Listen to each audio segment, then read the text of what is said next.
Internet connection is unstable. जी, रेडियाई लहरें हैं जिसे थर्मोस्फीयर को और एक नाम है आयोनोस्फीयर। इससे पहले आयोनोस्फीयर कहा जाता था किताबों में, लेकिन अब इसको थर्मोस्फीयर का नाम दिया गया है। आयोनोस जिन्हें बरखीरे कहते हैं, जो रेडियाई लहरें जमीन से इरसाल की जाती हैं, इन बरखीरों पारों के जरिए हैं, इसे आयोनोस्फीयर भी कहते हैं। देखिए, यही आयोनोस्फीयर है जहां पर रिफ्लेक्शन होता है किसका? रेडियाई लहरों का। जो हम तक पहुंच रही हैं लहरें, जो इंटरनेट कनेक्शन है वगैरह तमाम चीजें हैं, यहीं से पहुंच रही हैं। एग्जोस्फियर उसके ऊपर की परत है जिसके बारे में अभी तहकीक बाकी है। बुलंद तरीन परत है जो 1000 किलोमीटर तक जाती है। इसी को हम एक इसके जरिए भी देखेंगे, तस्वीर के जरिए भी, जो कि नेट से मैंने डाउनलोड की है।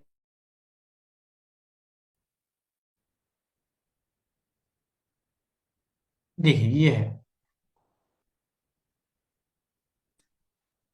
नजर आ रही है आप लोगों को? शेयर हो रहा है स्क्रीन? जी आ रही है। आ रही है सब लेयर्स। जिसकी जी देखिए जी इसमें ट्रोपोस्फियर है। जी ट्रोपोस्फियर की देखिए यहाँ पर ऊंचाई के साथ जो है ना, एक शक्ल के जरिए बताने की कोशिश की गई है। ट्रोपोस्फियर में हमारे जो मुख्तलिफ पैसेंजर जहाज होते हैं, या हॉट एयर बलून्स होते हैं, और यहाँ तक कि ये जो चोटी जो बताई गई है माउंट एवरेस्ट की ऊंचाई, वहां तक के थोड़ी ऊपर तक का एरिया, ये एरिया ट्रोपोस्फियर तक का है। इसके ऊपर का एरिया स्ट्रेटोस्फियर है, जो कि हमारे दूसरी परत है। और इसकी परत की खास बात यह है कि इसके अंदर हम कहेंगे, अभी हमने कहा कि इसके अंदर ओजोन लेयर है। इसके ऊपर मर्सोस्फियर है जिसमें शहाब साकिब जैसे दाखिल होते हैं जल जाते हैं। ये इसकी जो है ना तस्वीर देख सकते हैं आप। उसके ऊपर थर्मोस्फियर है, उसके बाद ऊपर एग्जॉस्फियर है, स्पेसशिप जिसमें हो सकती हैं। सैटेलाइट का जो एरिया है वो थर्मोस्फियर में है। एग्जोस्फियर से थर्मोस्फियर के दरमियान ये सैटेलाइट्स होती हैं, जहां पर ये जो हमें अभी कहा कि रेडियाई लहरें को इनेकास करने, रेडियाई लहरों को पहुंचाने का रोल अदा करती हैं। इसके ऊपर जो है ना हम कहेंगे खला है, यानी यहाँ से खत्म है, यहाँ इसके ऊपर कोई तहकीक बाकी है, अभी इसके बारे में कोई अभी इसके ऊपर की जानकारी हासिल नहीं है। ये एक तस्वीर है। और दूसरी है, एक मिनट, हाँ ये देखिए, इसमें भी एक आसान तरीके से बताया गया है जमीन की किस तरह से लेयर्स को रखा गया है। Troposphere, stratosphere, mesosphere, thermosphere, exosphere. इस तरह से ये जो लेयर्स हैं, एक एक की ऊंचाई, बालाई, तमाम चीजों को आप देख सकते हैं। ओजोन लेयर का भी जिक्र किया गया है। देखिए यहाँ पर ट्रोपोस्फियर के ऊपर जो स्ट्रेटोस्फियर है उसमें ओजोन लेयर है। हजरे साकिब कहाँ दाखिल होकर जलते हैं? मर्सोस्फियर में। सैटेलाइट्स हैं थर्मोस्फियर में, जहां पर आयोनोस जिसे कहते हैं अपन, आयोनोस के माने हैं बरखीरे, जहां पर रेडियाई शुआएं इनेकास करती हैं। उसके ऊपर का एरिया है एग्जॉस्फियर, स्पेसशिप, जिसका तो बहुत कम जिक्र मिलता है हमें देखने में। तो ये आसानी से समझने के लिए इस तस्वीर को मैंने रखा है ताकि आप लोग इजीली इसको अंडरस्टैंड कर सके। ठीक है, तो आगे बढ़ते हैं हम।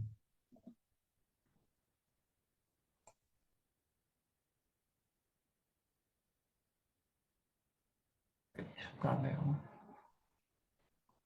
जी, तो इस तरह से अब ये हवा, हवा का जो मुख्तलिफ किरदार है, किस तरह से कहाँ तक फैली हुई है, कहाँ तक का हम जो है ना अंदाजा कर सकते हैं, वो देखा हमने अभी। उसको लेयर्स की शहर में हवा की साख्त की शक्ल में हमने इसको अभी तफसीली तौर पे जाना। अब आगे बढ़ते हैं तो देखिए हवा के दबाव की पट्टियां।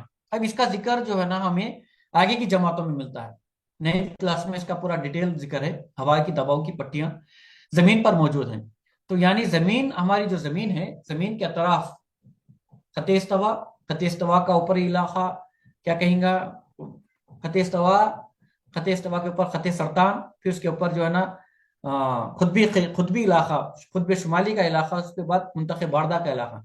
खते सरतान से खते जद्दी तक का इलाका, जो जिसे हम गर्म मुंतखे हारा कहते हैं, उसके अंदर की दबाव की पट्टियां, किस तरह से हवा की दबाव पट्टियां एक दूसरे से अपना ये करती हैं।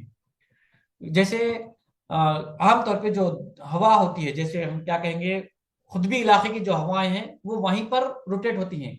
वो यहाँ हमारे इलाके में आने की ये नहीं करती। वहां की शुमाली जो खुतबैन का इलाका है वहीं पर वो उसी इलाके में होती है। इसकी तस्वीर नहीं है मेरे पास, अगर है तो बता देता था मैं। 9th क्लास के उसमें है, देखिए आप। तो खुतबैन, सॉरी, मुंतखे बारदा, मुंतखे मोतदिला, मुंतखे हार्रा, ये तीन जो इलाके हैं वहां पर ही जो है ना हवा का दबाव एक एक इलाके का उसी उसी दौर में चलता रहता है। उसी को अगर आगे देखेंगे अपन तो ये देखा जा सकता है कि ये हवाएं अगर आगे बढ़कर बार बार क्या होती है, जैसे हम देखेंगे कि मुख्तलिफ हवा के दबाव की पट्टियों में ये भी बात आती है 9th क्लास में। मुख्तलिफ हवाएं हैं, जैसे सर्द हवाएं हैं, गर्म हवाएं हैं, इलाकाई हवाओं के एतबार से सर्द हवाएं, गर्म हवाएं हैं। सर्द हवाएं वो हवाएं जो है फ्रांस और यूरोप के इलाकों में चलती हैं, बहुत ही सर्द होती हैं। लेकिन उन्हीं को काटने के लिए गर्म हवाएं भी चलती हैं, जिसका जिक्र 9th क्लास में पूरा डिटेल्स है, हवाई दबाव पट्टियां और उसके अलावा हवाई मुकामी हवाएं जो कहा गया है उसके अंदर आपको मिलेगा। अब उसको देख लीजिए एक बार। मैं इसमें आगे तफसील से नहीं जाना चाह रहा, इसमें और गए तो बहुत ही डिटेल है। इस पर हम बात कर रहे हैं फर्स्ट पेपर के एतबार से। अभी इसका जिक्र पूरा तकरीबन दायमी हवाएं, मौसमी हवाएं, मुकामी हवाएं, जिसका भी जिक्र मैंने किया, तमाम जिक्र जो है ना 9th क्लास में है। 9th में इसमें पूरा डिटेल रखा गया है। देखिए मुकामी हवाएं, मैंने अभी जो कहा, मुकामी हवाएं लोकल हवाएं, मुकामी दर्जे दर्जे हरारत और दबाव में फर्क की वजह से चलती हैं, छोटे से इलाके को मुतासिर करती हैं। गर्म मुकामी हवाएं हैं, दर्जे हरारत में इजाफा का बायस बनती हैं। ठंडी हवाएं बाज़ वक्त इलाकों में दर्जे हरारत को नुक्ते इंजमात से नीचे लाती हैं। ये मुकामी हवाएं ट्रोपोस्फीयर की निचली परत में पाई जाती हैं। इनके मुख्तलिफ नाम हैं, जैसे मिस्ट्रल, मिस्ट्रल है, जैसे हमारे पास जो गर्म हवा चलती है जिसे लू है, काट मुख्तलिफ हवाओं के नाम है, मुझे याद नहीं आ रहे, आप 9th क्लास में इसको डिटेल देख सकते हैं। अब रही बात सवालात, देखिए फिजा में कुर्रे में ऑक्सीजन की मकदार कोई बड़ा ये नहीं है, 21% कोई भी कह सकते हैं। फिजाई कुर्रे में किस गैस की मकदार सबसे ज्यादा है? Nitrogen of course. Carbon dioxide का तनासुब 0.3। पौधे फिजाई कुर्रे में आबी बुखारात का फीसद, पूरे पूरे फिजाई कुर्रे में आबी बुखारात का फीसद 0.4। बादलों से आजाद परत, बादलों से आजाद परत कौन सी है? हेट्रोस्फियर, थर्मोस्फियर, होमोस्फियर, ट्रोपोस्फियर। होमोस्फियर, ट्रोपोस्फियर यही है। अब इसमें देखिए दो जवाब दिए हैं, थर्मोस्फियर और हेट्रोस्फियर, ये दो भी बादलों से आजाद है। इस तरह का जो सवाल थोड़ा सा ये है, इसमें दो भी जवाब करेक्ट हो सकते हैं। थर्मोस्फियर भी बादलों से आजाद है और हेट्रोस्फियर तो थर्मोस्फियर का पहली परत है। फिजाई कुरे की सबसे निचली परत है ट्रोपोस्फियर। गैसों और जर्रात का आमेजा कहलाता है फिजाई कुर्रा। ओरियस, लफ्ज ओरियस, ओरियस फिजाई कुर्रे की सबसे निचली परत, निचली परत, अच्छा निचली परत, दो बार सेम सवाल आया।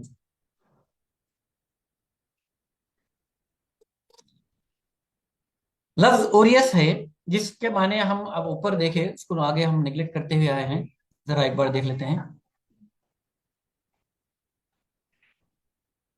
आप समझिए।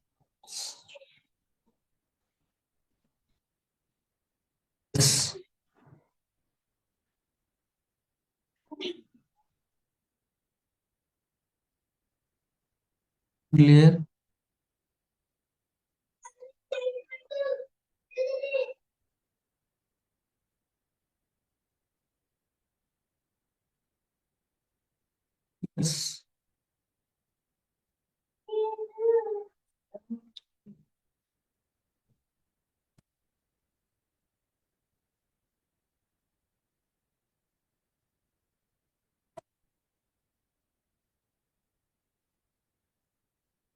ओके, खैर मैं इसमें जरा शकील साहब अनम्यूट कीजिए, देखेंगे कोई इसका जवाब बता सकते हैं क्या? मुझे तो नहीं मिल रहा है इसमें जवाब ओरियस का।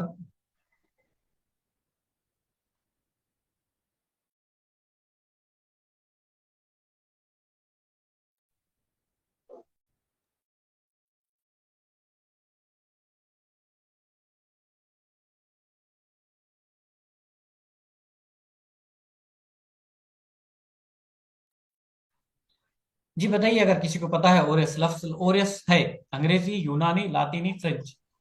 अंग्रेजी लफ्ज है ओरेस के माने पहाड़ के। पहाड़ के।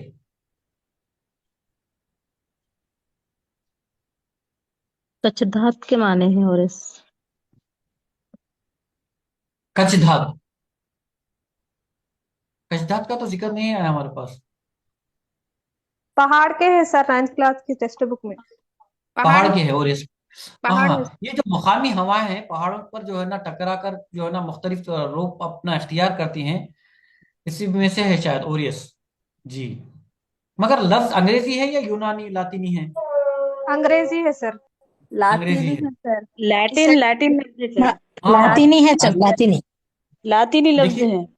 लातीनी है ये सर। जो ओरिस, जितने भी अल्फाज हमें आमतौर पे मिलते हैं या तो यूनानी होते हैं या तो लातीनी होते हैं। अंग्रेजी तो आम अल्फाज है, आम जबान में इस्तेमाल होते हैं। तो ये लातीनी लफ्ज है। लातीनी। लेटेस्ट तौर पे जो अल्फाज इस्तेमाल होते हैं वो लातीनी होते हैं। मेरा एक मुताला है कि लेटेस्ट जो अल्फाज होते हैं वो लातीनी होते हैं, जो कदीम अल्फाज होते हैं वो यूनानी होते हैं।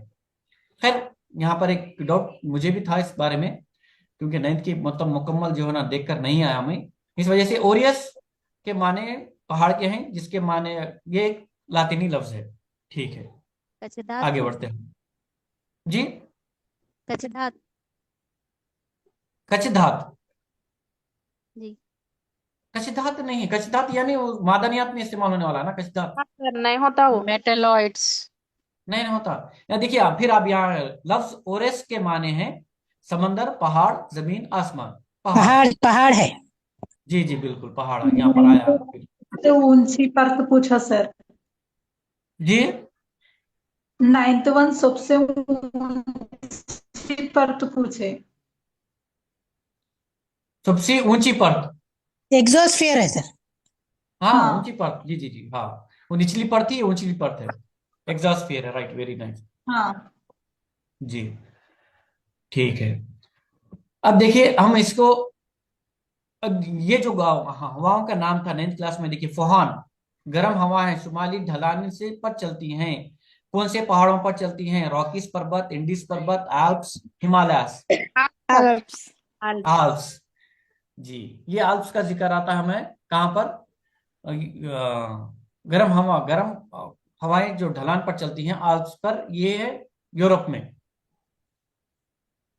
यूरोप में है ना?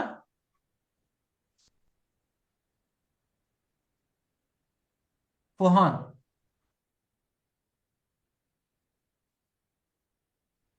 आइडिया। जी जी, यूरोप में है। ठीक है, अब इसको हम जो है ना, ये आप प्रैक्टिस करिए। आप देखिए इसमें माने यहीं पर जो है ना दिए गया है। देखिए, अरब सहरा में सिगमन से, जापान में योमा है, न्यूजीलैंड में नॉर्वेस्टर। ये गर्म हवाएं हैं पूरी। तमाम हिंदुस्तान में लू है। ये गर्म हवाएं हैं। गर्म हवाएं यहाँ दिया, देखिए आंसर। और एक सवाल मैंने इससे पहले भी किया, कौन से कुर्रे में बर्की चार्जेस आयोनोस पाए जाते हैं? Stratosphere, thermosphere. थर्मोस्फीयर। थर्मास्फीयर। जी, थर्मास्फीयर का दूसरा नाम ही आयोनोस्फीयर है एक्चुअली। अस्सलाम वालेकुम ठीक है। सर। सर साउंड नहीं आ रही। किसकी? मेरी साउंड नहीं आ रही? आ रही सर। क्लियर आ रही सर। जी।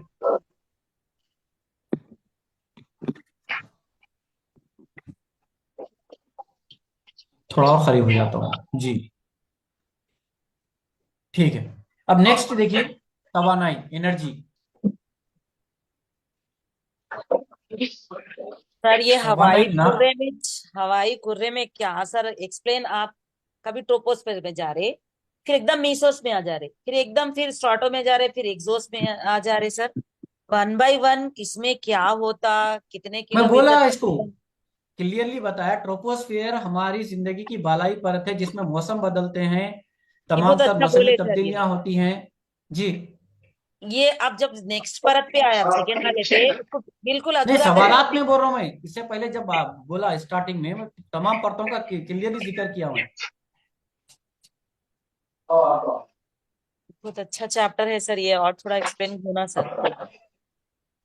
जी, मैं वो तो बता रहा हूं ना मैं आपको, ये स्टेप बाय स्टेप तमाम परतों की साख्त, ट्रोपोस्फियर, स्ट्रेटोस्फियर, उसके बाद जो है ना थर्मोस्फीयर, जियोस्फीयर, ये जो 5 परतें हैं उसके बारे में होमोस्फीयर, रेट्रोस्फीयर 2 हिस्सों में तकसीम किया गया है ऑलरेडी। कहाँ हुए उसके बारे में जो ना पीपीटी में बताया ना आप लोगों को, कहाँ हुए?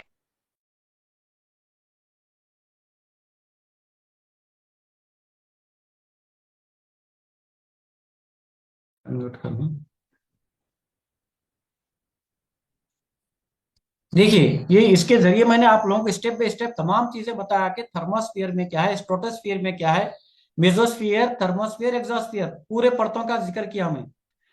खाली इसमें डिटेल अगर मैं बोलता चाहूंगा तो मेरे पास इतना वक्त नहीं है कि जो है ना फिजाई कुर्रे में आधा घंटा हो गया हमारा, अभी उतना टाइम नहीं बचा कि हम जो है ना आगे चैप्टर्स को, आगे की चीजों को कवर कर सकें। इस वजह से मैं सरसरी तौर पे स्पीडली अपना अपना अपना जो बात है वो कहते हुए चले जा रहा हूँ। हाँ, इसको जो है ना सर रिकॉर्ड भी कर रहे हैं, आप चाहे तो फिर बाद में सुन सकते हैं, ऐसी कोई बात नहीं है। चलिए अब आगे बढ़ते हैं।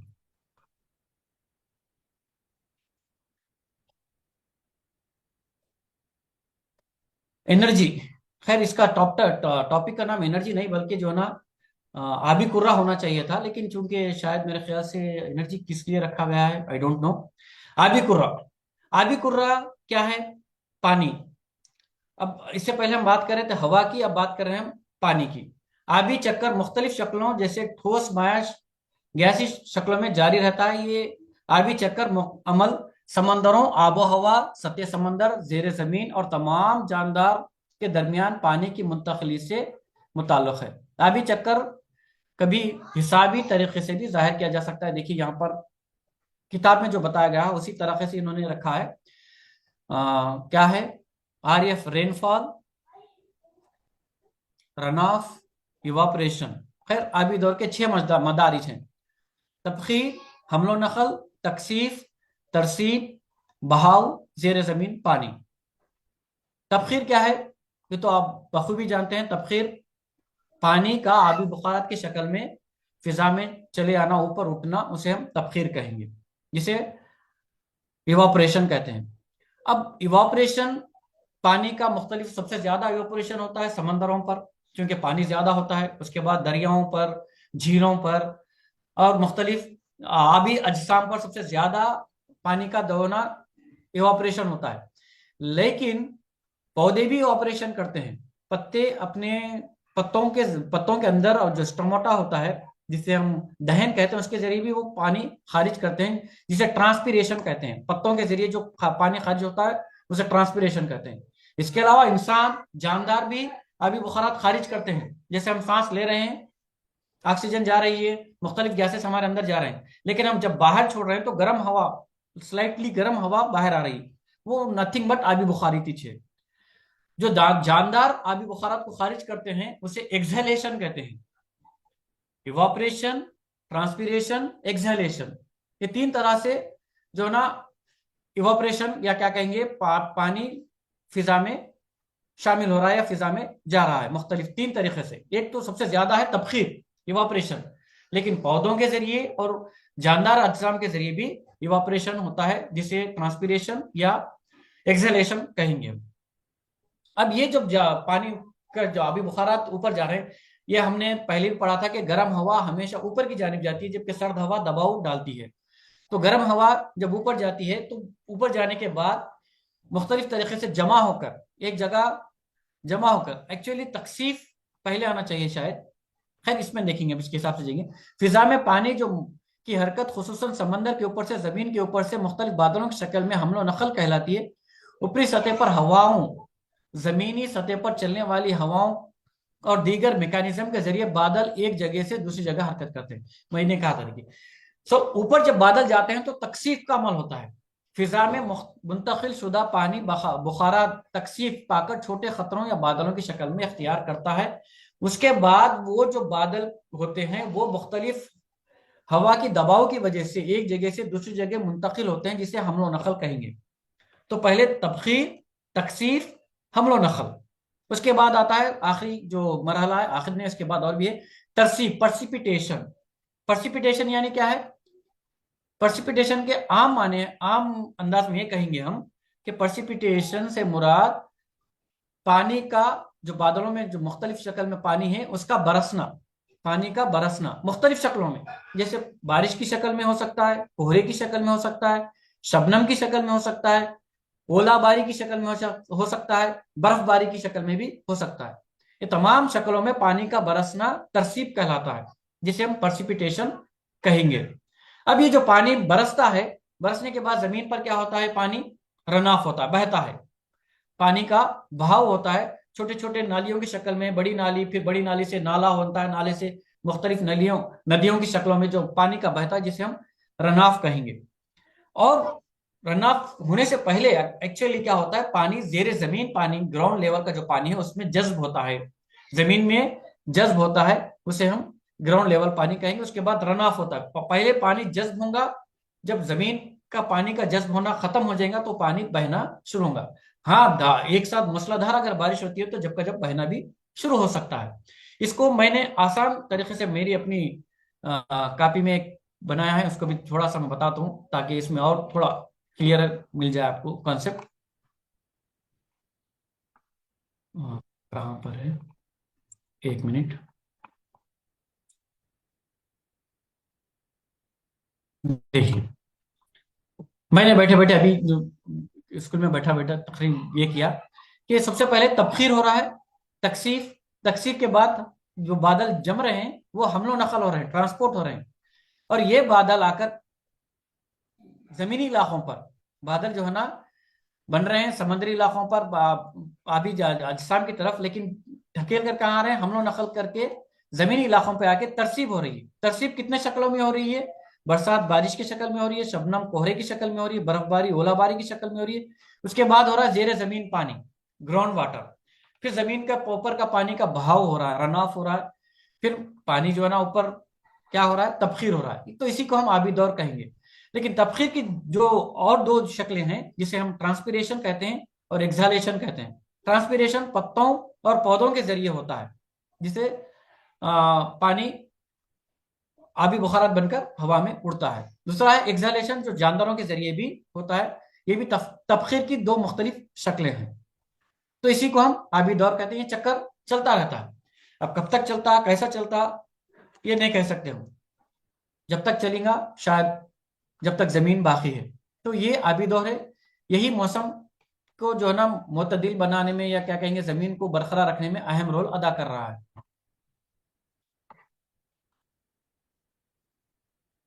अब देखिए, अहम बात पे आते हैं। अब जमीन पर जो पानी है, पानी के जो वसाइल हैं, जमीन पर मौजूद पानी के जो वसाइल हैं, अगर हम उसकी बात करें,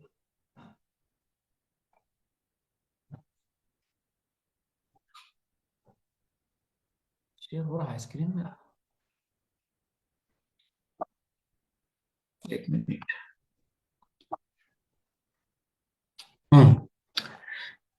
तो जमीन पर मौजूद पानी,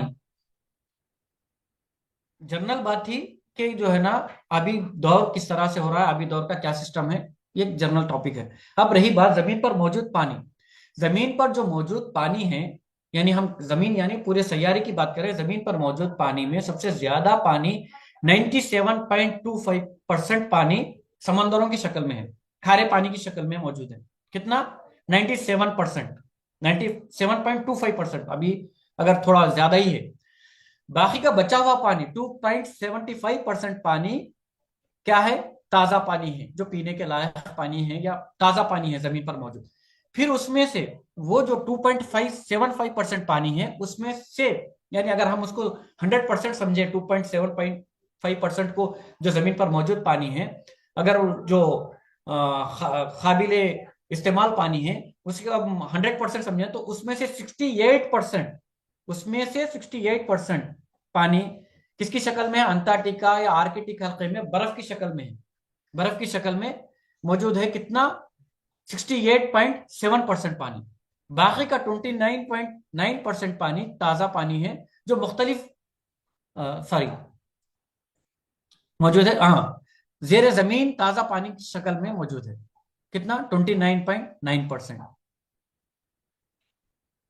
ये है। अब रहा बचा बाकी का परसेंट। अब यहां पर देखिए 68% और क्या कहेंगे 29% को हम जोड़ेंगे तो बच रहा सिर्फ 0.26%। ये पानी मौजूद है झीलों में, आबी जखायर में, दरियाओं में। जो दरियाओं में पानी की जो रवानी देख रहे हैं हम, मुख्तलिफ झीलें हैं, तालाबें हैं, मुख्तलिफ शक्ल में जो पानी है वो है 0.26%। पूरे 100% नहीं कहेंगे अपन, वो जो परसेंट है 2.75% को अगर 100% समझेंगे तो उसमें से 0.26% पानी ही है जो मुख्तलिफ आबी जरायों में मौजूद है। ये अहम बात है समझने के लिए। कहा जाता है कि 97% पानी में, आम जबान में ये कहा जा सकता है, कहते हैं कि अगर हम पीने के लायक पानी कितना है तो वो सिर्फ 1% पानी है जो पीने के लायक है, बाकी का 2% इस्तेमाल के लायक है।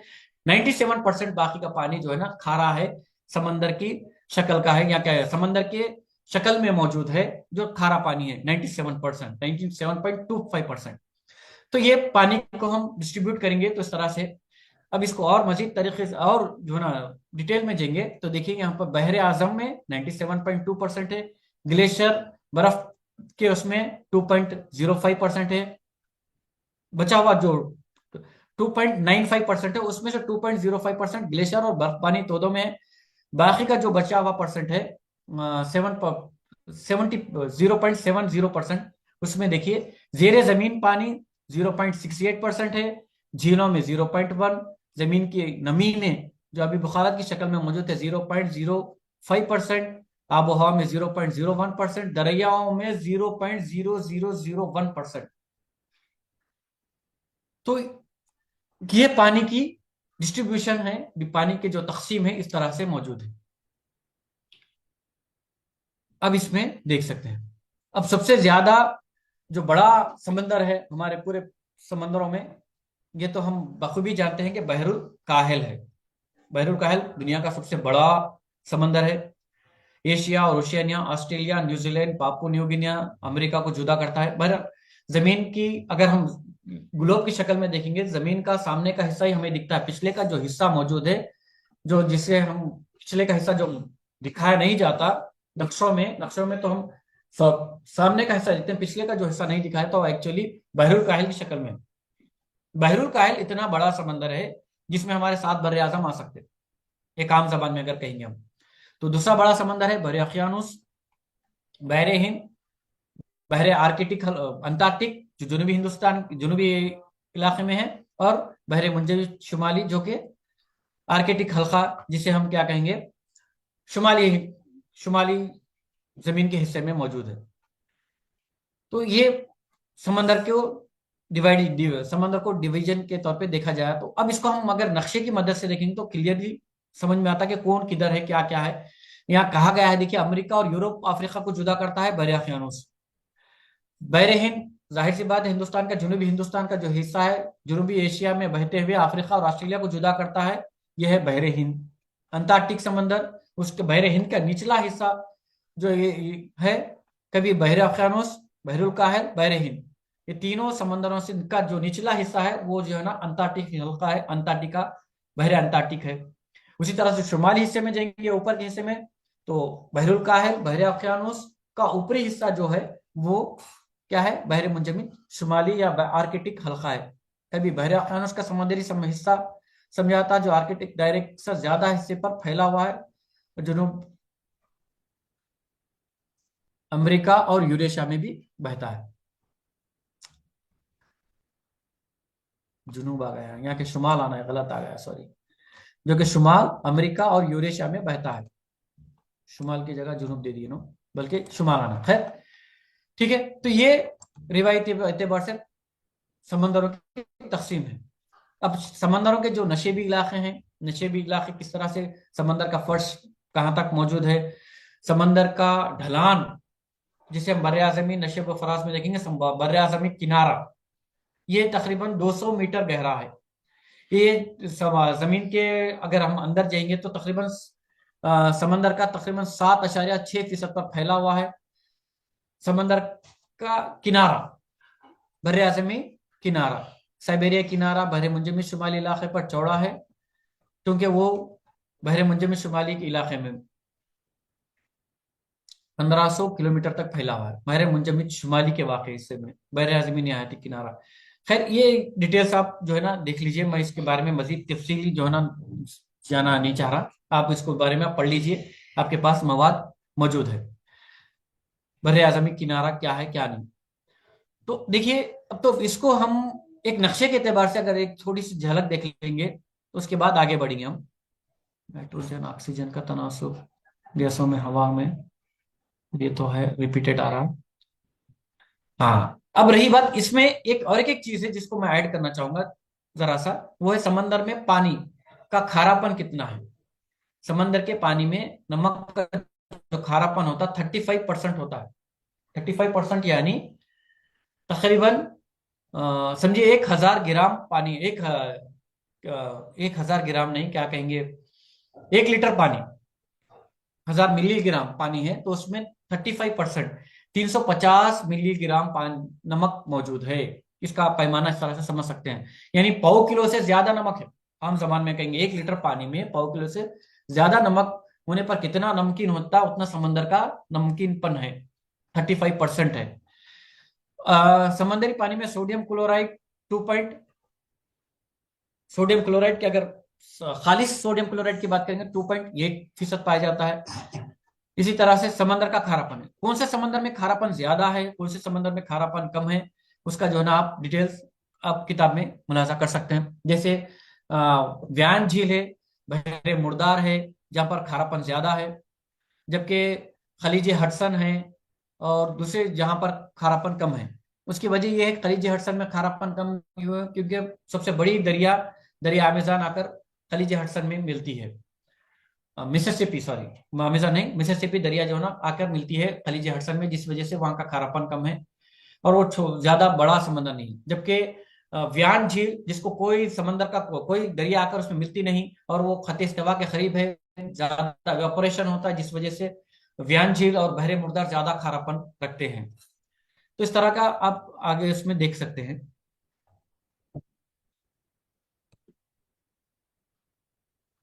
अब इसके सवालात अगर लेंगे ना चाहें तो लेंगे अपन। देखिए, कुदरती तवानाई का अहम जरिया है बरकी, सूरज की रोशनी, माइट्रोकांड्रिया, लकड़ी। तो ये जाहिर सी बात है सूरज की रोशनी सबसे कुदरती तवानाई का अहम जरिया है। रोशनी के छोटे छोटे जर्रात में मौजूद तवानाई क्या कहलाती है? हरारी तवानाई, कीमियाई तवानाई, बरकी मकनातीसी तवानाई, अशा या न्यूक्लियर तवानाई। तो छोटे छोटे जो हरारी जर्रात में मौजूद है वो क्या है? मेरे ख्याल से हरारी तवानाई है। जवाब देखेंगे अपन इसका एग्जैक्टली, एक मिनट, नीचे है जवाब। तो ये सवालात दिए गए हैं तकरीबन डिटेल में है, कितने हैं? 80 सवालात है। देखिए, सेकंड 2 2।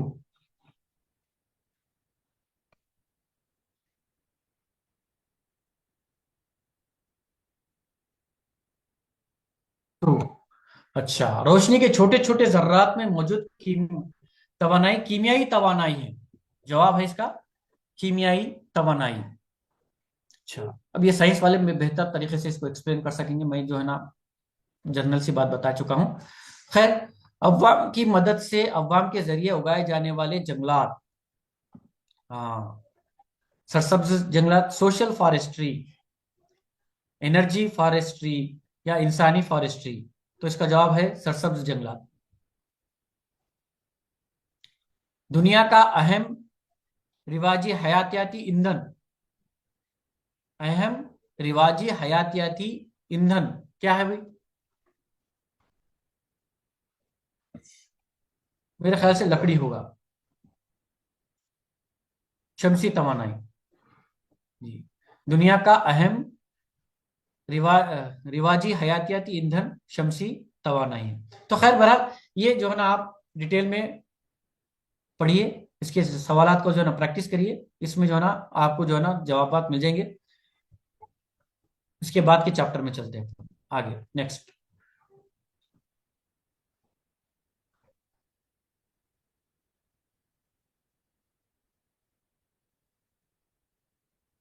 पानी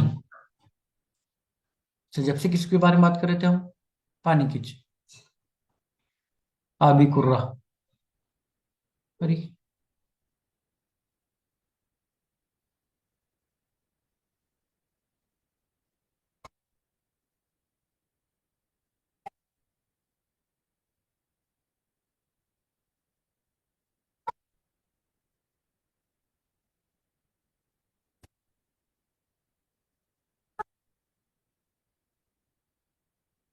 हमारा जिस्म।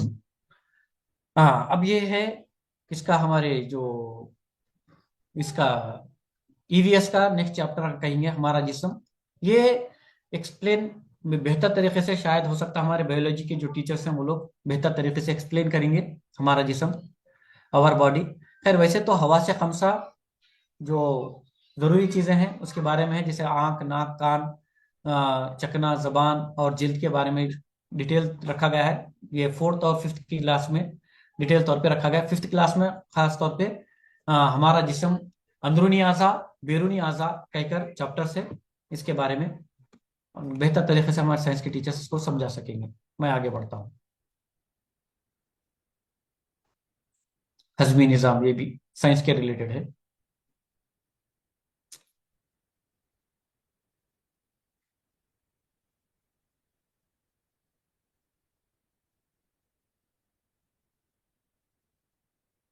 के बाद क्या है? असबी निज़ाम, ग़िज़ा, तौलीद। आगे बढ़ेंगे प्रोफेसर। तग़ज़िया। हाँ देखिए, अब इसके बाद का जो चैप्टर है तग़ज़िया, इसके ताल्लुक से मुख्तलिफ सवालात किए गए हैं। तग़ज़िया जिसमें हम कहते हैं प्रोटीन, हयातीन, विटामिन, मिनरल्स और जैसे जो ज़रूरी है हमारे जिस्म के लिए, कौन कौन सी चीज़ें किसके लिए ज़रूरी है, ये भी जो है ना बायोलॉजी वाले बेहतर तरीके से समझाएंगे। कार्बोहाइड्रेट्स वगैरह।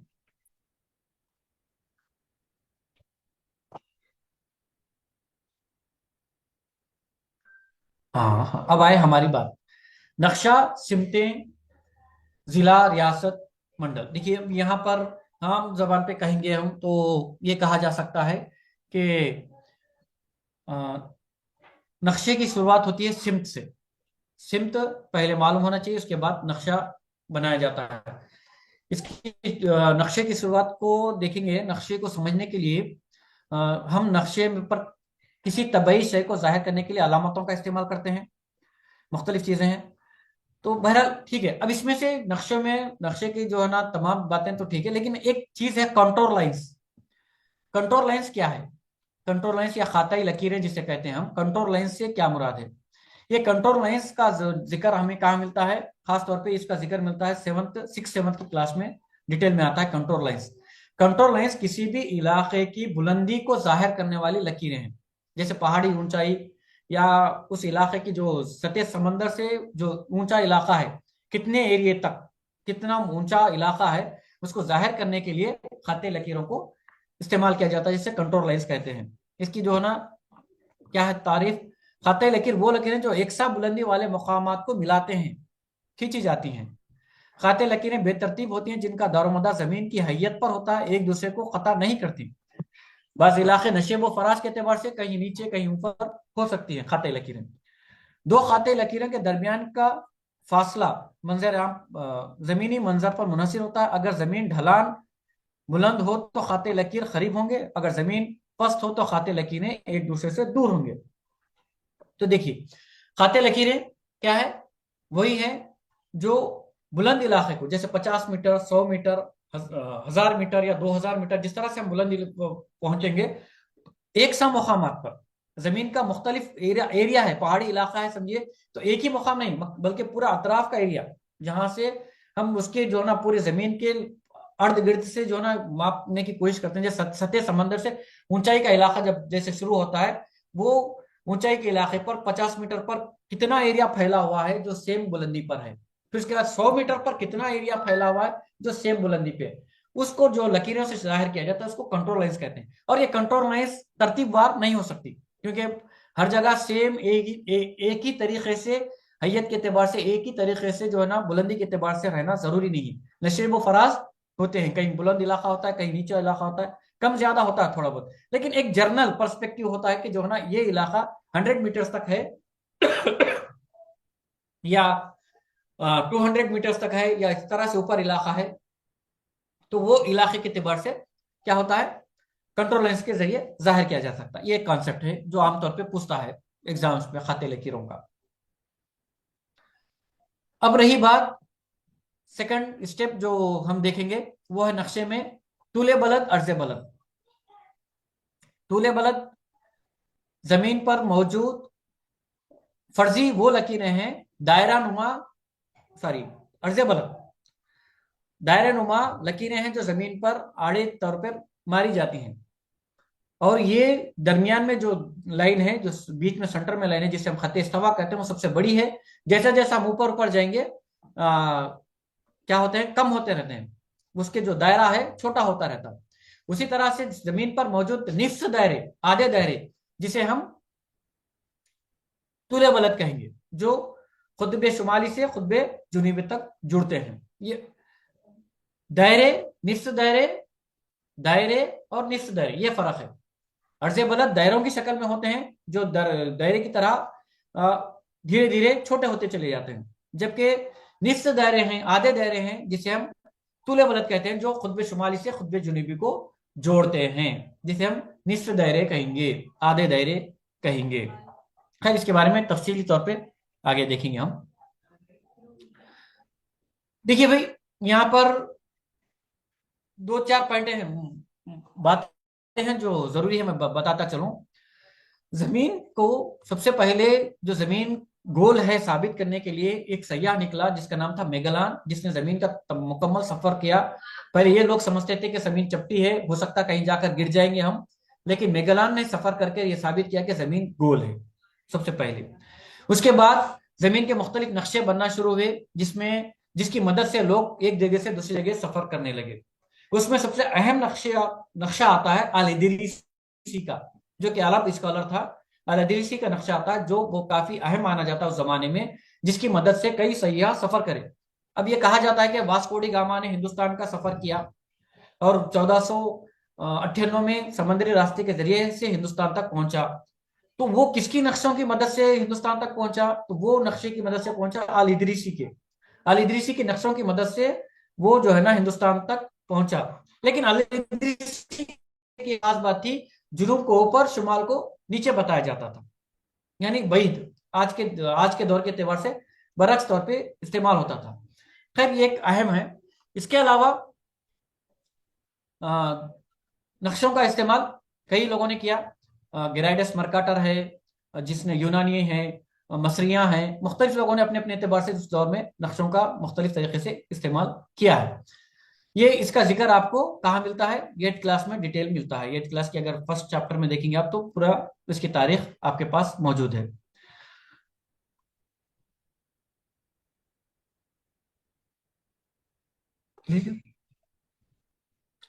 देखिए सफर किस तरह से, यहाँ पर विलियम लम्पटन 1802 ने एक ज्योग्राफी सर्वे शुरू किया जो दुनिया का एक मशहूर ज्योग्राफी सर्वे माना जाता है। इस सर्वे का आगाज चेन्नई से हुआ और हिमालय पर खत्म हुआ, ताकि तूले बलद की लंबाई और मुख्तलिफ मकामात की ऊंचाई पैमाइश हो सके। इस सर्वे को जॉर्ज एवरेस्ट ने मुकम्मल किया, जिसके जरिए साबित हुआ कि दुनिया की सबसे ऊंची चोटी एवरेस्ट है, जो जॉर्ज एवरेस्ट के नाम से ही मशहूर हुई, जॉर्ज एवरेस्ट के नाम से ही रखी गई। पहली मर्तबा ये जो सर्वे किया गया जिसे साइंटिफिक तरीके की पैमाइश के तौर पे माना जाता है, साइंटिफिक तरीके से किया गया सर्वे है। शुरू करने वाला विलियम लम्पटन है, लेकिन इसको जो है ना पाए तकमील तक पहुंचाने वाला, इस सर्वे को मुकम्मल करने वाला सर जॉर्ज एवरेस्ट है, जिसने ऊंचाई एवरेस्ट तक की ऊंचाई को नापकर बताया। इसकी शुरुआत चेन्नई से हुई और ये सतह समंदर, चूंकि चेन्नई सतह समंदर से टच होता, वहां से शुरू होकर हिंदुस्तान के ऊंचे बुलंद तरीन मुकाम या हिमालय के बुलंद तरीन चोटी तक का इसका सर्वे किया गया। तो खैर नक्शों को जांचने के लिए, नक्शों को समझने के लिए सिमतों का तयन करना है। ये तो जो है ना हमने पढ़ा कि शुमाल को नक्शों में हमेशा ऊपर की तरफ, जुनूब को हमेशा नीचे की तरफ बताया जाता है। राइट साइड मशरिक और लेफ्ट साइड मगरिब होती है। इसके अलावा अब इसको खैर इसमें तो जो है ना बुनियादी मालूमात रखे गए हैं 6 7 की क्लास तक, या क्या कहेंगे 4th 5th की क्लास में भी इसको जो है ना छोटी सी मालूमात रखी गई। इसको समझने के लिए मैं एक क्या काम करता हूँ, मेरे पास हमारे स्कूल में बनाया गया एक नक्शा है जिसकी मदद से हम जरा और इसकी गहराई में जाएं।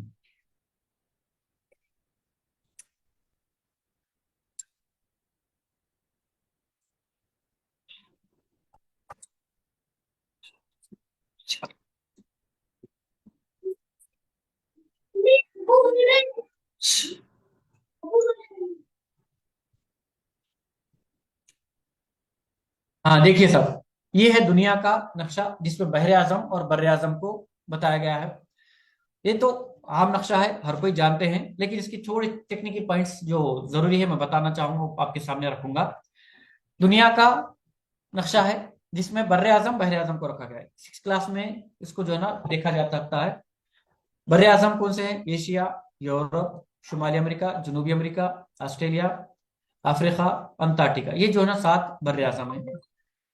अगर हम इसके बहरे आजम की बात करेंगे,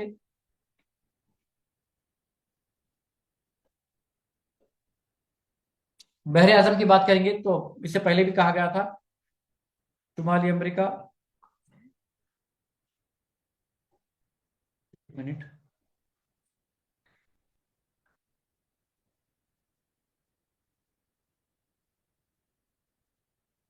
जी, बहरे आजम ये है बहरुल काहिल। मैंने इससे पहले कहा कि बहरुल काहिल ये भी है और यहां पर भी बहरुल काहिल है। अब ये जो एरिया है शुमाली अमेरिका और एशिया का रूस का कोना जिसे हम साइबेरिया कहते हैं, ये जो कोना है मशरक़ बईद का हिस्सा, ये जो नजर आ रहा है ये, और ये जो कोना है अलास्का का, इस दोनों के दरमियान 92 किलोमीटर का फर्क है। 92 किलोमीटर की दोनों के बीच में दरार है। वो कैसे है? क्योंकि जमीन गोल है, ये बात हम जानते हैं। तो अब ये जो जमीन गोल है इसके दरमियान फर्क ज्यादा नहीं है, क्योंकि हमने जमीन को चपटा करके यानी क्या कहेंगे नक्शे के सामने रखने की कोशिश की है। तो इसी वजह से बहरुल काहिल भी 2 हिस्सों में तकसीम हो गया। यहाँ पर बहरुल काहिल है, ये भी बहरुल काहिल। तो बहरुल काहिल का हिस्सा बहुत बड़ा समंदर है। इसके अलावा भी अगर हम पिछले का हिस्सा देखेंगे, ग्लोब में देखेंगे, तो हमें अच्छी तरीके से समझ में आएगा कि बहरुल काहिल का कितना बड़ा हिस्सा मौजूद है। ये समंदर है बड़ा। बहरे अफ्रीकानुस, अफ्रीका, यूरोप, शुमाली अमेरिका, जनूबी अमेरिका डिवाइड करने वाला जो समंदर है बहरे अफ्रीकानुस है। बहरे हिंद जनूबी एशिया में हिंदुस्तान के जनूबी हिस्से में है। ऑस्ट्रेलिया और अफ्रीका, ऑस्ट्रेलिया, अफ्रीका और जनूबी एशिया का दरमियान का हिस्सा तमाम एरिया ये बहरे हिंद कहलाता है। इसके अलावा नीचे जो अंटार्कटिका का इलाका है, बहरे अंटार्कटिक जिसे कहेंगे, वो भी इसी को जुदा करता है। इसी तरह से हम देखें तो ऊपर का हिस्सा देखेंगे बहरे अफ्रीकानुस का शुमाली हिस्सा आर्कटिक समंदर मौजूद है।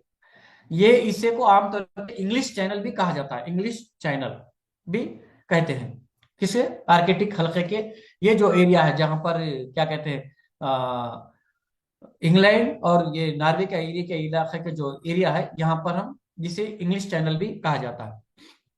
इससे पहले मैंने एक जिक्र भी किया था कि खलीज हडसन कहाँ पे? खलीज हडसन ये है, शुमाली अमेरिका का ये हिस्सा है खलीज हडसन। खलीज के माने होते हैं 3 तरफ जमीनी हिस्सा और बीच में समंदर। जिस तरह से हम जजीरे नुमा कहते हैं, 3 तरफ पानी बीच में जमीन का हिस्सा, जिसे जजीरे नुमा कहते हैं। खलीज का मतलब होता है तीनों तरफ जमीन बीच में समंदर का हिस्सा, इसे खलीज कहेंगे। जैसे खलीज बंगाल है यहाँ पर, और ये खलीज हडसन है। तो खलीज हडसन में एक दुनिया की एक सबसे लंबी नदी है जिसका नाम है मिसिसिपी। ये नदी आकर जो है ना यहाँ पर गिरती है, जिसकी वजह से ये एरिया, और चूंकि खलीज हडसन दूसरे समंदर से जरा बाजू जो है ना जमीनी जजायर भी मौजूद हैं, इस वजह से यहाँ का पानी नमकीन नहीं है, कम है। 0.03% जो है ना यहाँ का पानी नमकीन है। खैर, नक्शे की बात कर रहे थे हम, तो नक्शे में देखिए तो समंदर है, बहरे आजम, बर्रे आजम है, ये तो रही बात। इसके बाद जो नक्शे में बीच में जो अर्ज़े बलद बताई गई है, 0 दर्जे खते इस्तवा है। खते इस्तवा को 0 दर्जे अर्ज़े बलद कहते हैं। खते इस्तवा जो जमीन के दरमियान के हिस्से से गुजर रही है, और ये गर्म इलाका है खते सरतान से। खते जद्दी का एरिया जो होता है, ये इसे हम मुंतख हारा कहते हैं। तो खते सरतान शुमाली जमीनी हिस्से में पाई जाती है। खते सरतान 23.5 दर्जे, जबकि जुनूबी जमीनी हिस्से में पाई जाने वाली 23.5 दर्जे खते जद्दी है। ये 23.5 दर्जे क्यों रखा गया है? 23 भी रख सकते थे, 20 भी रख सकते थे। इसकी वजह है जमीन का झुकाव। जमीन का झुकाव 23.5 दर्जे झुकी हुई है जमीन, स्ट्रेट नहीं है, बल्कि 23.5 दर्जे जमीन का झुकाव है। इसी वजह से इस खतूत को भी 23.5 दर्जे पर रखा गया है, खते सरतान और खते जद्दी को। अब यहाँ देखिए एक नक्शे में खास बात नजर आ रही है होंगी आप लोगों को कि शुमाली हिस्सा बड़ा दिख रहा, जनूबी हिस्सा कम दिख रहा। खते इस्तवा यहाँ से बीच में से आना है जमीन के, लेकिन यह बहुत नीचे हो गई, जबकि हिस्सा बड़ा दिख रहा। एक्चुअली जमीन का जो ज्यादातर हिस्सा है, यानी खुश्की की शक्ल में जो ज्यादातर हिस्सा है, वो शुमाली हिस्से में है। जुनूब में ज्यादातर हिस्सा नहीं है। जनूबी अमेरिका, जनूबी अफ्रीका का हिस्सा और ऑस्ट्रेलिया, 3 बर्रे आजम और एक अंटार्कटिका जो बर्फ से ढका हुआ है, ग्लेशियर से मौजूद। यहाँ पर ना काई मिलेंगी, ना एक परिंदा मिलेगा, ना चरिंद मिलेगा, कुछ नहीं मिलेगा हमें सिवाय बर्फ के, वो है अंटार्कटिका। उसकी वजह यह है कि बहुत सर्द तरीन, इंतहाई सर्द तरीन है। जहां पर एक मुकाम है वस्टाक, जहां का दर्जा हरारत मापा गया -86 डिग्री है। तो बहरहाल क्यों है ये सर्द तरीन है? ये भी इलाका है, शुमाली हिस्सा भी सर्द है, लेकिन शुमाली हिस्से के एतबार से जनूबी हिस्सा सर्द तरीन है। उसकी वजह क्या है? ये समंदरी इलाका ज्यादा है यहाँ पर, जबकि शुमाली हिस्से में जमीनी खुश्की इलाका ज्यादा है।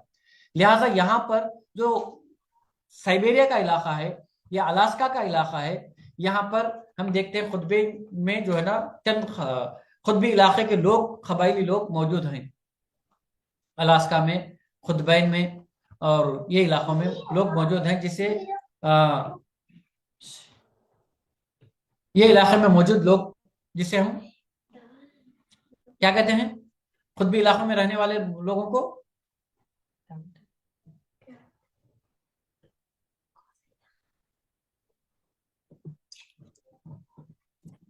खुतबी इलाके में रहने वाले लोगों को क्या कहते हैं?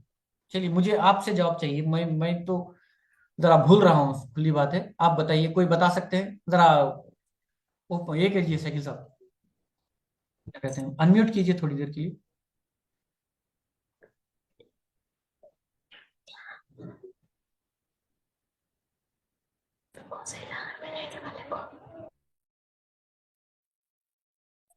स्कीमोस कहते हैं। स्कीमोस स्कीमोस और एक है, एक स्कीमो है और एक है, दूसरे 2 कबाइल है।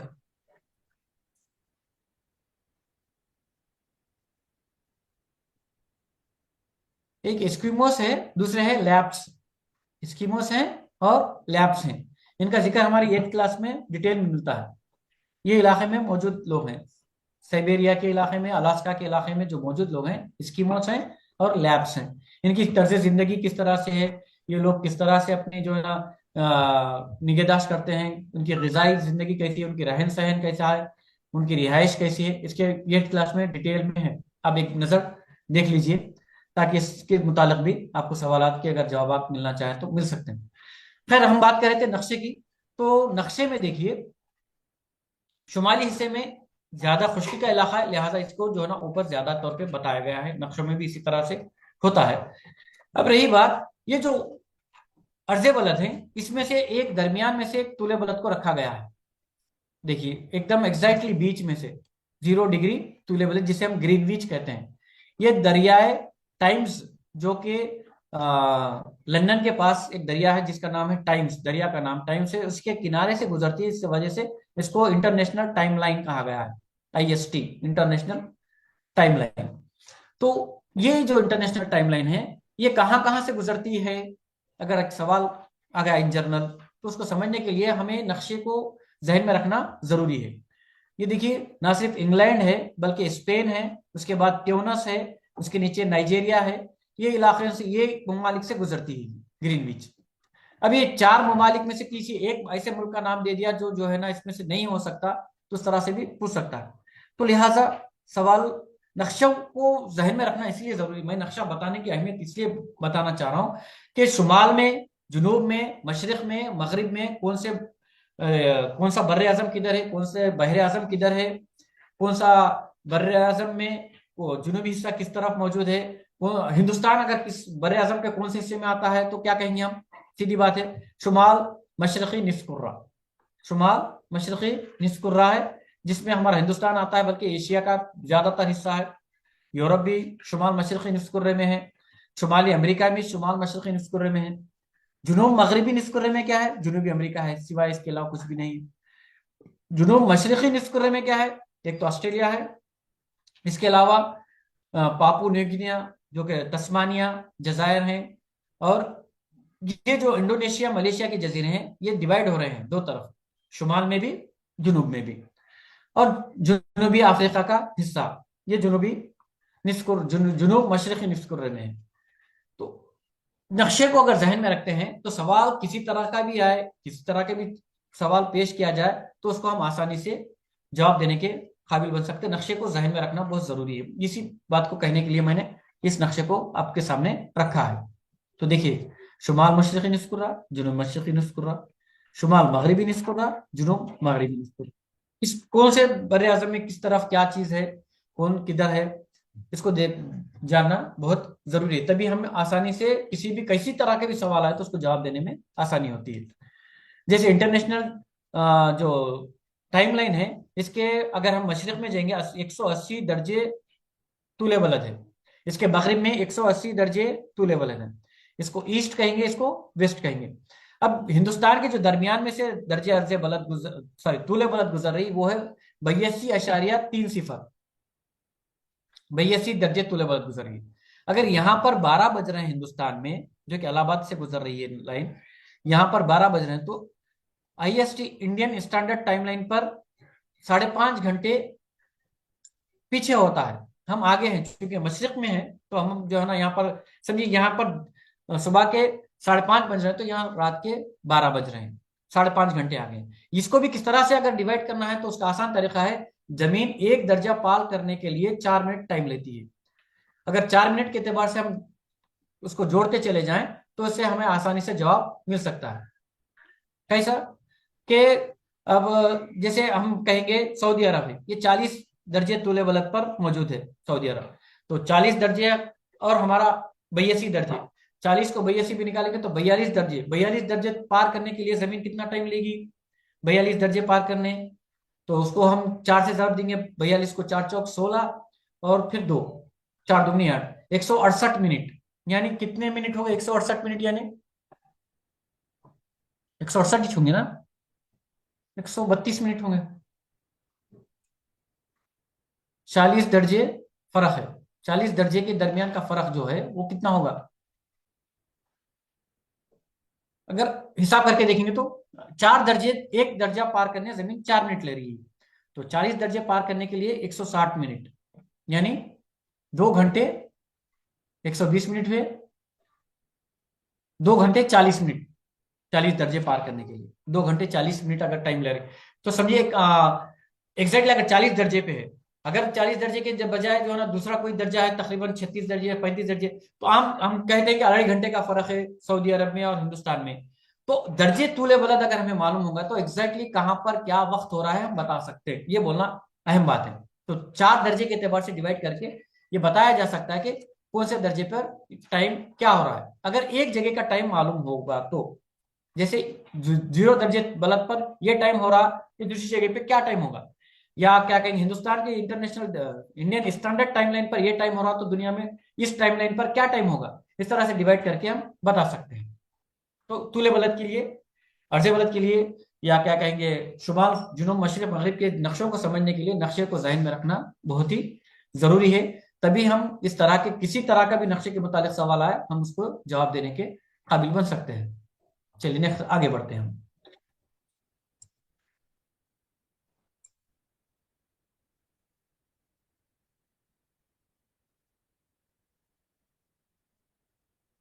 एक मिनट, इधर गया। हाँ, देखिए, अब जोग्राफी एतबार से हिंदुस्तान में तेलंगाना की जो मुकाम है 29वीं रियासत है। तेलंगाना कौन से अर्जे बलद से कौन से तूले बलद के दरमियान है, एक इंपॉर्टेंट चीज है। 19 एक मिनट, ब्लर मत कीजिए सर।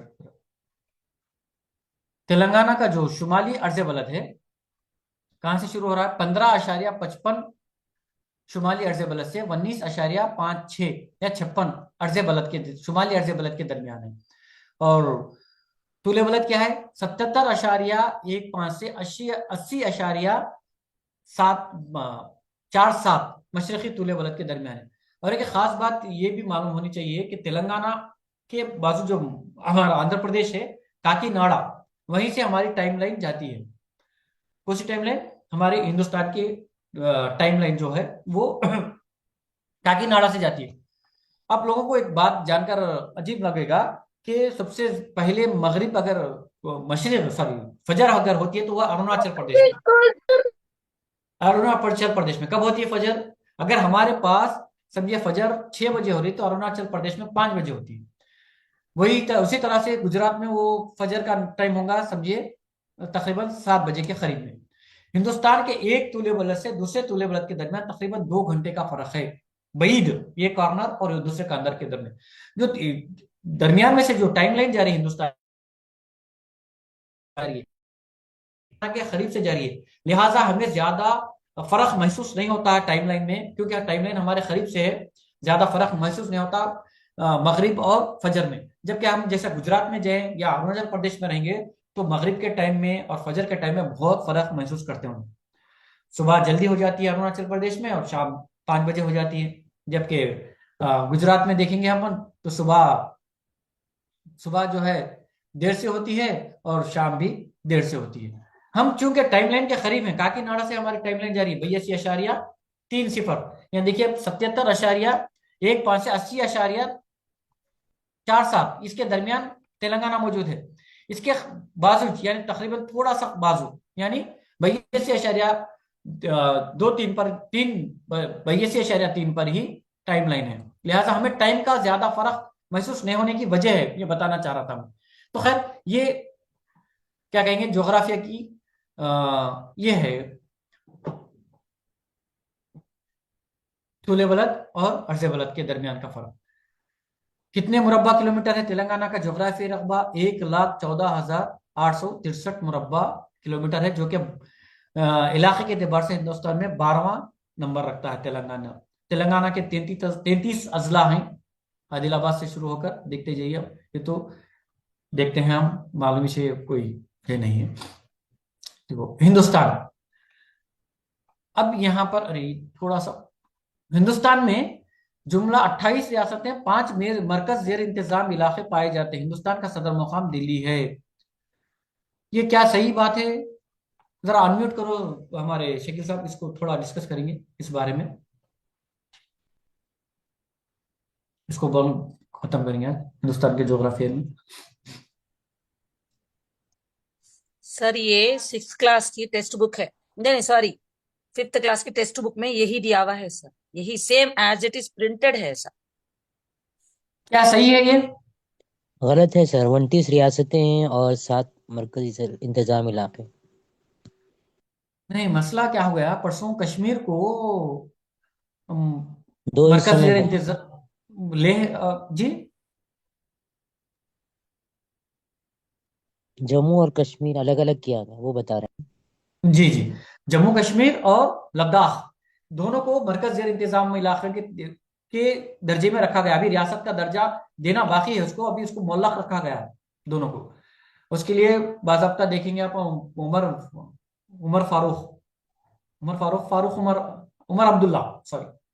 उमर अब्दुल्ला जो कि जम्मू कश्मीर के चीफ मिनिस्टर है, वो भी जो है ना कह रहे हैं कि हम रियासत का दर्जा देंगे। और लद्दाख में क्या नाम है उसका बेचारे का जिसने अनशन किया, उसको भी परसों जेल में डाला गया। लद्दाख में जिसने रियासत का दर्जा देने की तौर पर उसने अपनी जो है ना लड़ाई लड़ रहा है, वो फुनसुक MP हैं तो फुनसुक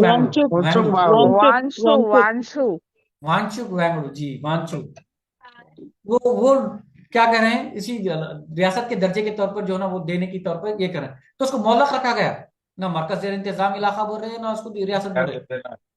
इस वजह से क्या कहा गया है, यहाँ 28 रियासतें 5 मरकज जेर इंतजाम इलाका कहा गया है। लेकिन 5 भी कहेंगे तो क्या सही है, दुरुस्त है ये 5? 7 है सर। रियासतों का क्लियर है भाई, हम 29 नहीं 28 कहेंगे, क्योंकि जम्मू कश्मीर का मसला है। फिर ये मरकज ज़ेर इंतजाम इलाके 5 किस तरह से?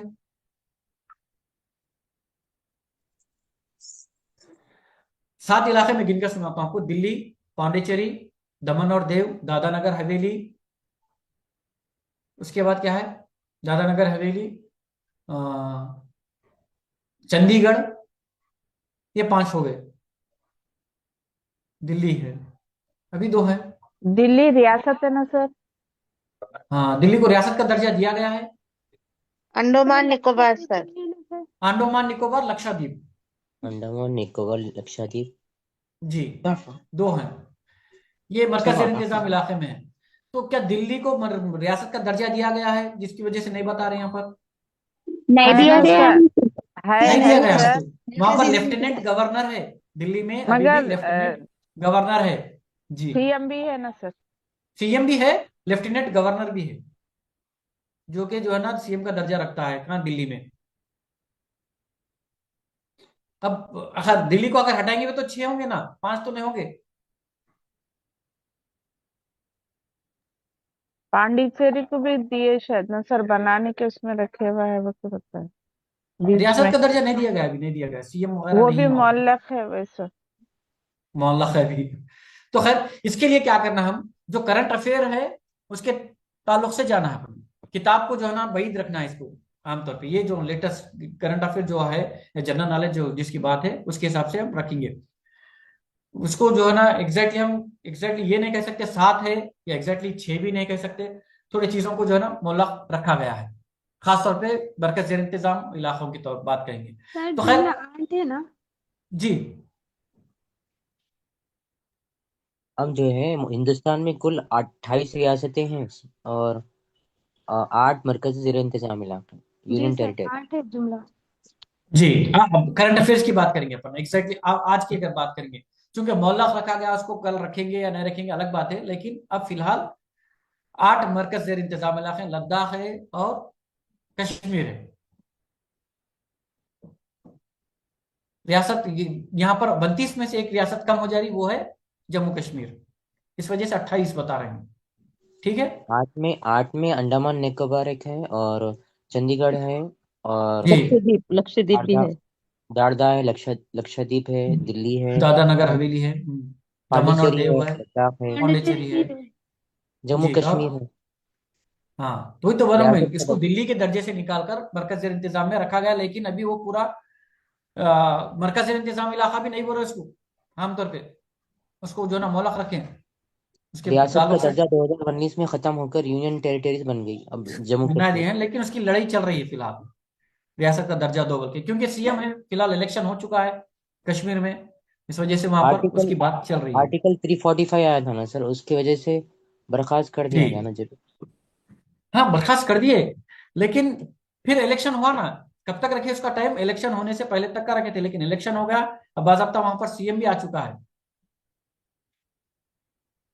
ये क्या है, कौन कर रहे हैं ये 1/2 लाइन्स? शकील साहब, ये लाइना क्यों आ रहे हैं ऊपर? भाई स्क्रीन टच कर रहे हैं, मत कीजिए टच। कौन कर रहे हैं आखिर? खैर, ठीक है। जोग्राफी एतबार से देखिए, रूस सॉरी ये रूस कनाडा, ये जो ना एतबार से सबसे बड़े ममालिक हैं। अब मैं ये जो कह रहा था कि 8.4 दर्जे शुमाल से 36.6 दर्जे शुमाल अर्ज बलद के दरमियान कौन है? हमारा हिंदुस्तान है। खत इस्तेवा के करीब से, यानी श्रीलंका के नीचे से जारी खत इस्तेवा, जरा ऊपर अगर आएंगे अपन 8.4 दर्जे शुमाल अर्ज बलद से 36.6 शुमाली अर्ज बलद तक। फिर अगर हम तुले बलद की बात करेंगे तो 68.7 से 97.25 मशरकी तुले बलद के दरमियान हमारा हिंदुस्तान मौजूद है। हमारी जो टाइमलाइन है वो है 82.3, जिसे इंडियन स्टैंडर्ड टाइमलाइन कहा गया। तुले बलद इलाहाबाद से गुजरती है, और हम अगर आंध्र प्रदेश में देखेंगे तो काकीनाडा के करीब से गुजरती है। ये ग्रीनविच से 5.5 घंटे आगे है। इसके बारे में डिस्कस अर्लियर। तो बहरहाल हिंदुस्तान के जोग्राफी एतबार से अब कौन सी रियासतें कहाँ हैं और कौन सी जो है ना रियासत को हम अच्छी तरीके से जानना है, तो उसके लिए जरूरी है कि हिंदुस्तान का नक्शे को बेहतर तरीके से जहन में रखें।